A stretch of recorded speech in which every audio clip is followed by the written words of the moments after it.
Madam Speaker, this is a grim day for our country and it's a grim day for our world.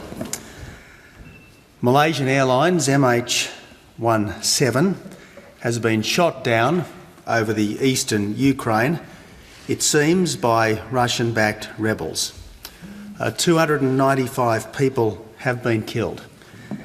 At least 27 Australians have been killed.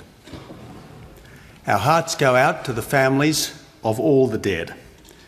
Our thoughts and prayers, especially, are with the families of the Australian dead.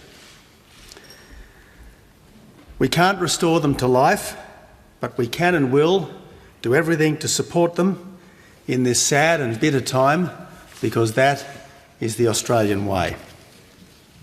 We help in times of trouble.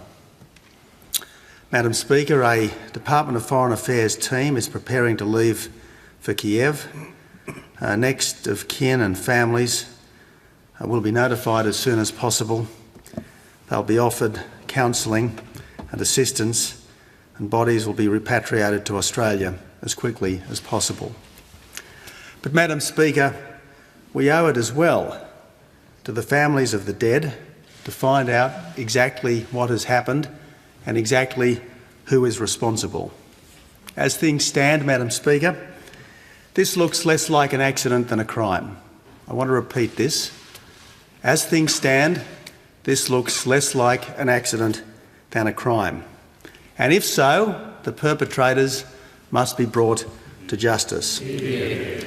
So I can inform the House that as quickly as possible, Australia will be working at the United Nations Security Council for a binding resolution calling for a full and impartial investigation with full access to the site, with full access to the debris, with full access to the black box, and with full access to all individuals who might be in a position to shed light on this terrible event. And I can also inform the House that the Minister for Foreign Affairs will shortly summons the Russian ambassador to seek a categoric assurance from the ambassador that the Russian government will fully cooperate in this investigation. Yeah. Madam Speaker, we owe it to the dead and their families. We owe it to the peace and stability of the wider world to establish the facts, and we will do all we humanly can to bring that about. Let me conclude with this.